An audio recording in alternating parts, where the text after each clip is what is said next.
오늘은 깨달으면 누릴 수 있다. 깨달으면 누릴 수 있다는 제목으로 말씀을 전하겠습니다. 사랑하는 성도 여러분, 여러분은 여러분이 가지고 계신 것, 여러분 스스로가 가지고 계신 것에 대해서 얼마나 알고 있습니까? 내가 무엇을 가지고 살고 있는가? 그걸 알고 계십니까? 또 그걸 잘 사용하고 계십니까?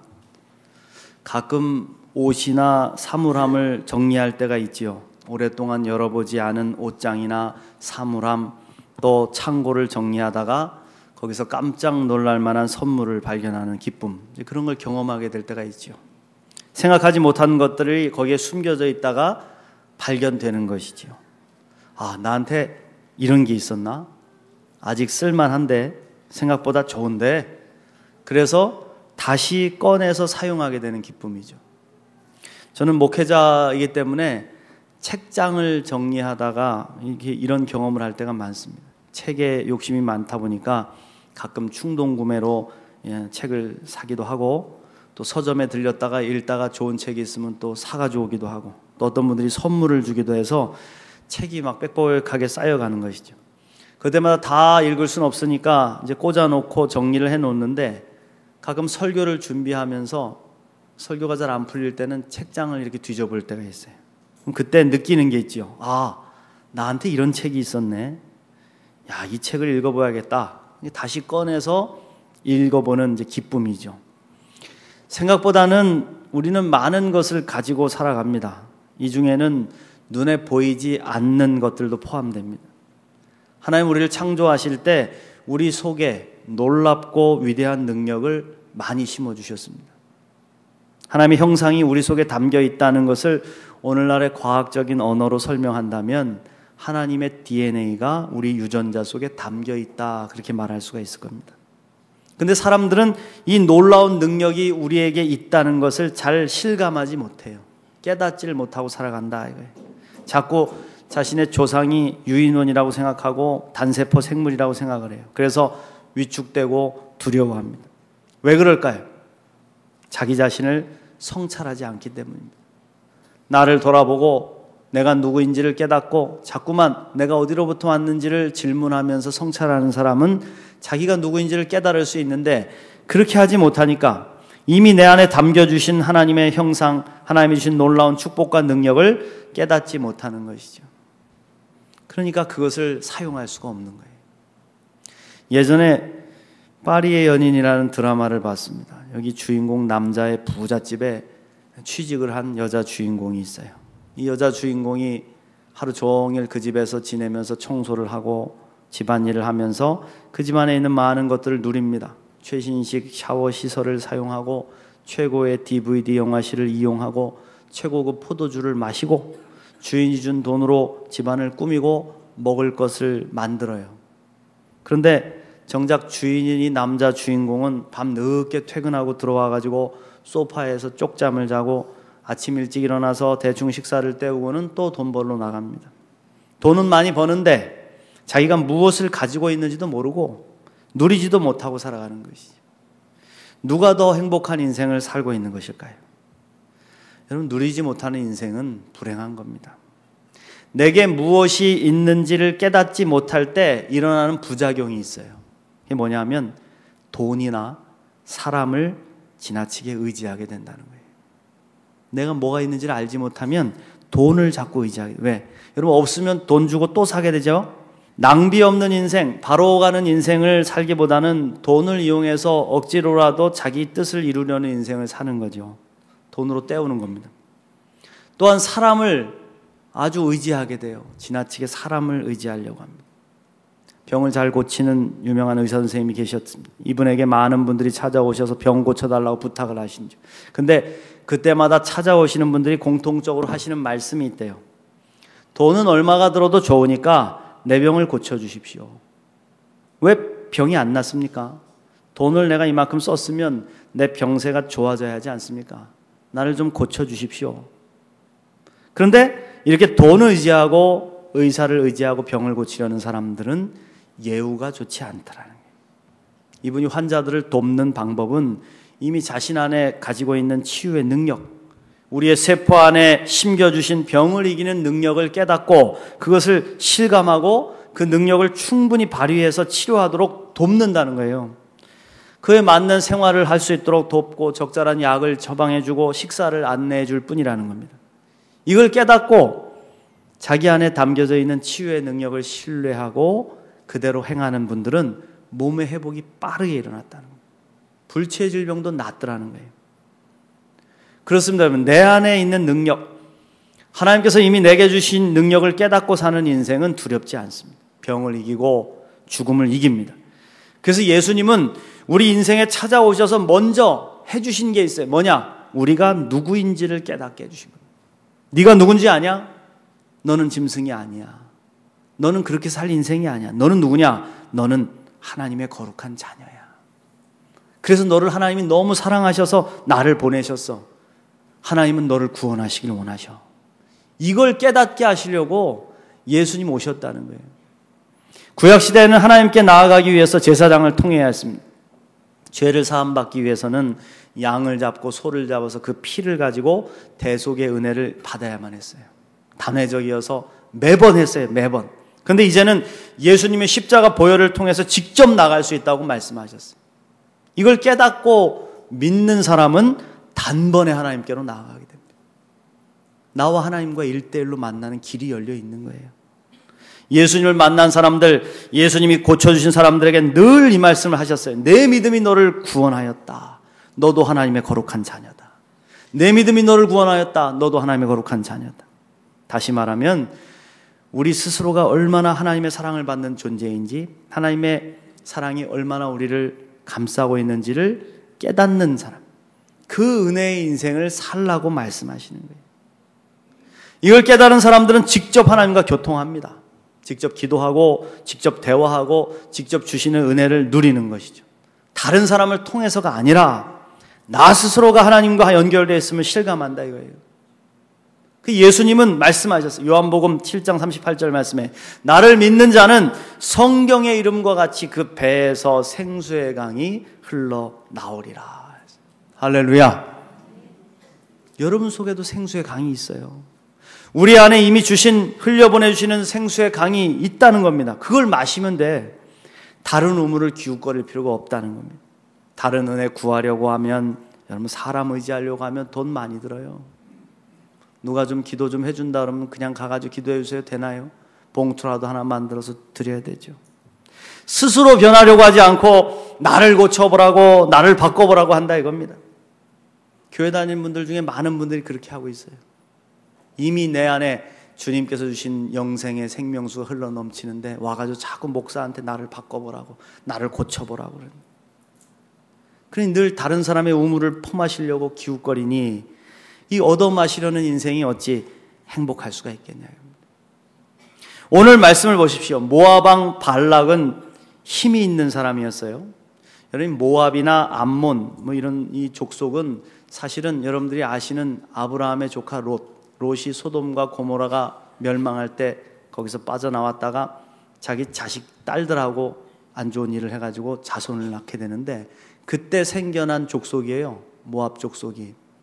그러니 여러분 어찌 보면 이스라엘과는 이 혈연적인 관계를 갖고 있어요. 그래서 신명기에 보면 하나님께서 가나안 땅으로 들어갈 때 모압 족속하고 전쟁하지 말라 그러세요.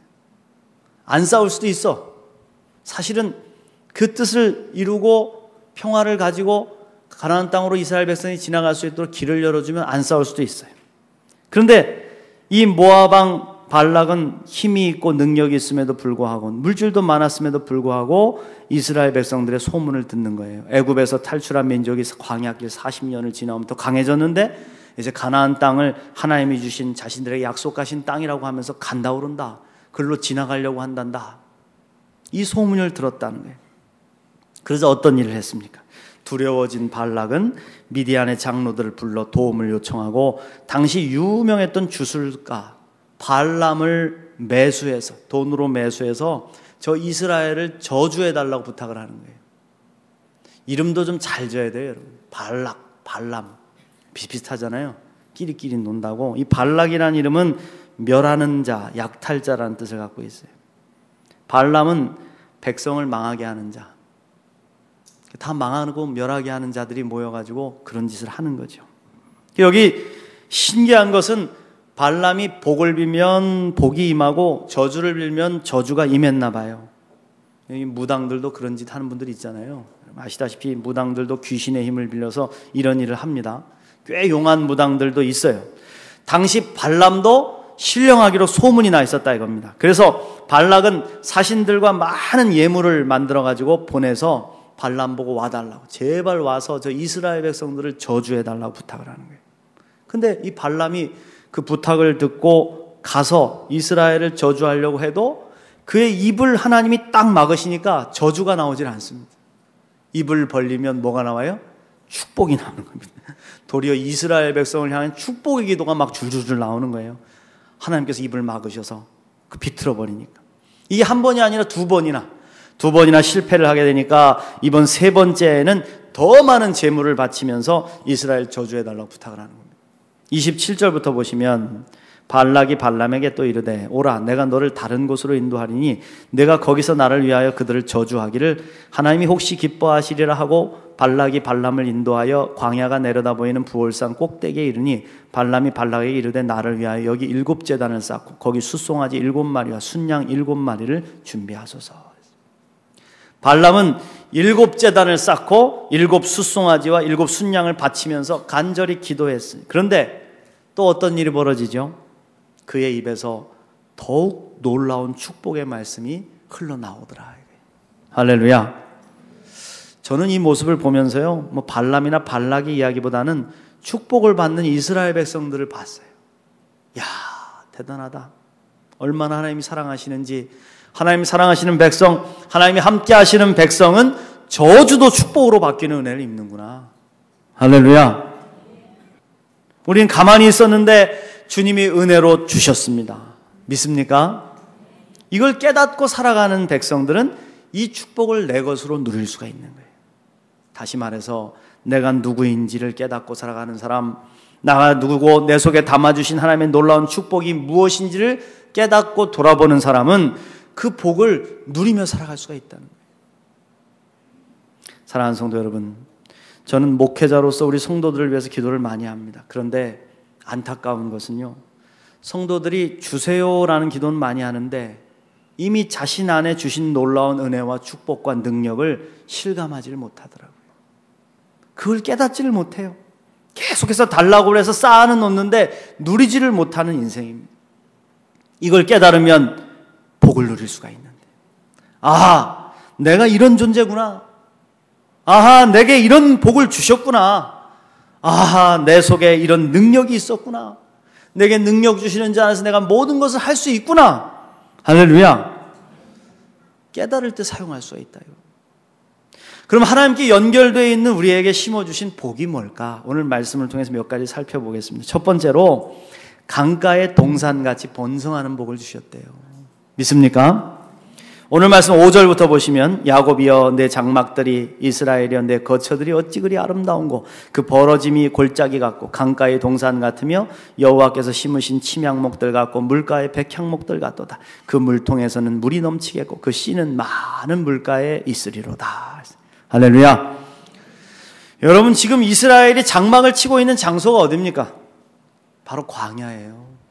아직 젖과 꿀이 흐르는 가나안 땅에 들어간 게 아닙니다. 여기 물이 없고 목이 마르고 척박한 땅에 언제 이 민족이 침략할지 모르는 불안과 두려움에 떨고 있어요. 고생하고 있어요. 그런데 영의 눈이 활짝 열린 발람의 눈에는 그들이 어디에 있냐? 강가의 동산에 살고 있는 모습이 보이더라 이거예요. 그 동산에 심겨져 있는 나무처럼 물이 흘러넘치고 씨가 물가에 심겨져서 무럭무럭 자라서 많은 열매를 거두는 비전을 보는 것이죠. 참, 여러분 그렇습니다. 하나님은 이 은혜를 우리에게 주셨다는 거예요. 이게 본래 우리의 모습이라는 거예요.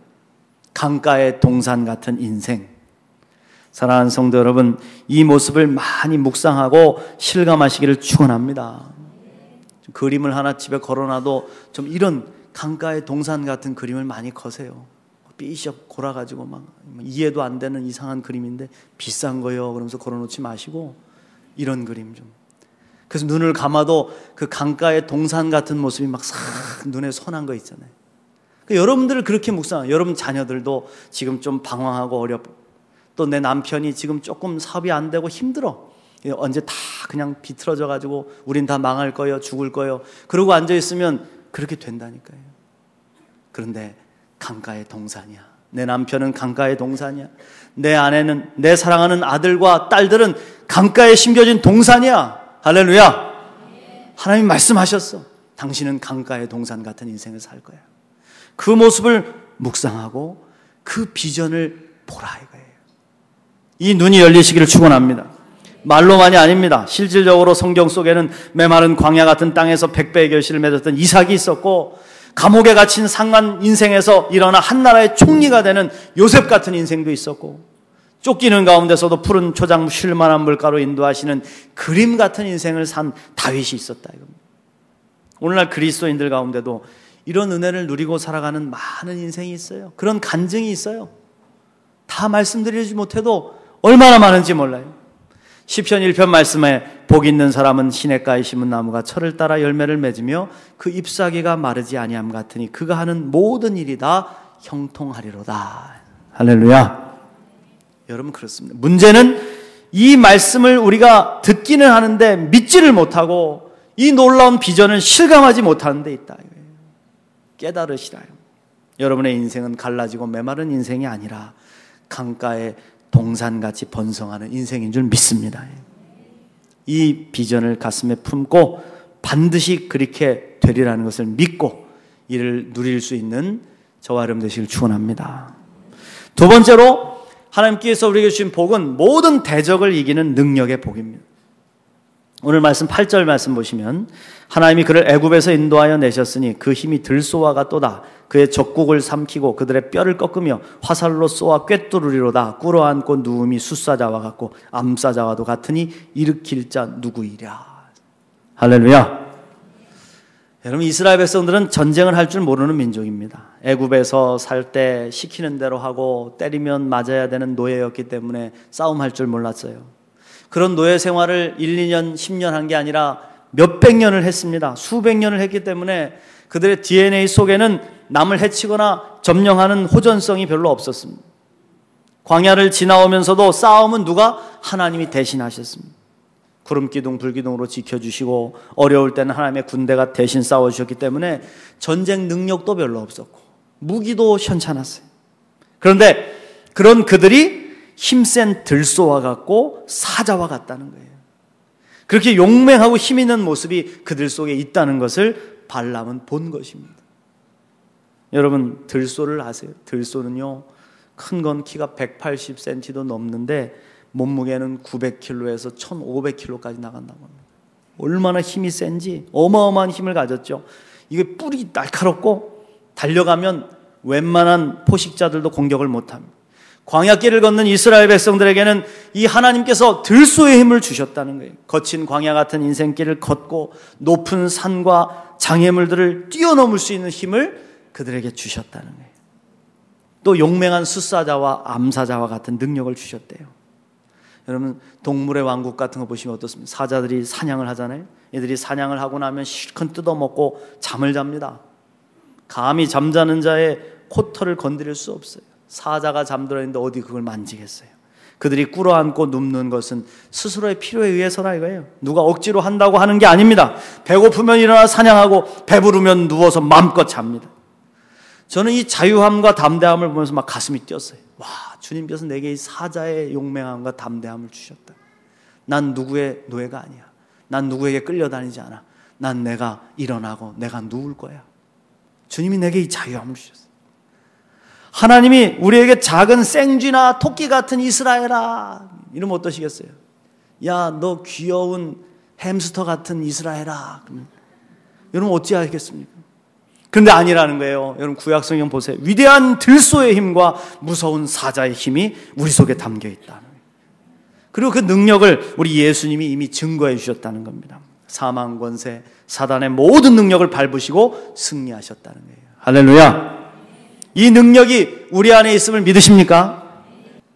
사랑하는 성도 여러분, 이 능력이 우리 속에 있다니까요. 믿으십시오. 여러분 인생 가운데 여러 가지 어려운 시험, 시비를 만나오는 대적들을 만나면 오늘 여러분이 누구인지를 다시 한번 실감하세요. 힘이 들면 상상하세요. 누가 괴롭히면 그냥 괴롭힌데 주눅 들지 말고 거울을 한번 보세요. 나는 들소야. 고개를 탁 하고 한번 뿔로 이렇게 확 파도도 보시고 뒷발질도 한번 쳐보시고 나는 들소야. 나는 들소다. 거친 들판을 달리는 힘 있는 들소다. 괴롭히는 대적을 만났다면 상상하십시오. 난 사자다. 내 마음대로 일어서고 난 내 마음대로 잠잘 수 있다. 나는 사자의 용기와 자유를 가졌다. 할렐루야. 들소와 사자의 능력으로 여러분의 이 세상을 이기고 질병을 이기고 시험을 이기고 거친 광야 같은 인생을 뚫고 지나가는 저와 여러분이 되시길 간절히 축원합니다.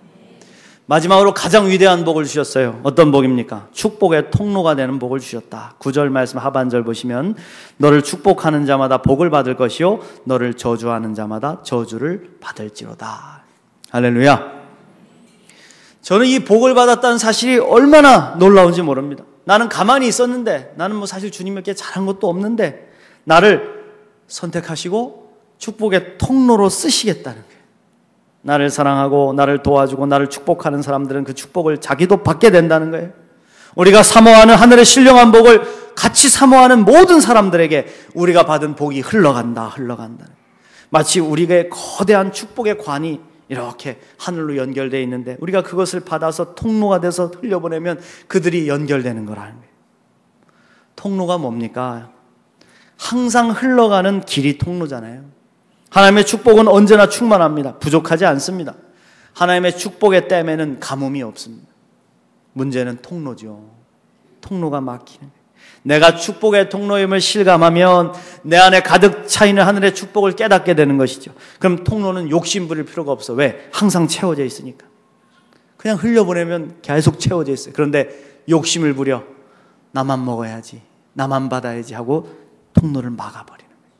그럼 어떻게 돼? 터지죠. 터져버리면 하나님 어떻게 하실까요? 다른 통로를 열어버리시는 겁니다.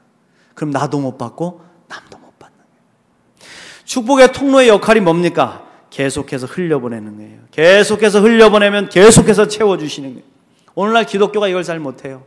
나만 받으려고 그래요. 기도해서 나만 축복받으려고 그러고 나만 잘 되려고 그래요. 진정으로 흘려보내는 축복의 통로를 실감하지 못해요. 여러분 계속해서 보내면 주님이 채우시는 줄 믿습니다. 내 안에 이 복이 있음을 그저 실감하고 흘려보내면 되는 거예요. 이걸 깨닫고 실천하는 사람, 그런 사람은 감옥 속에서도 복을 흘려보내더라.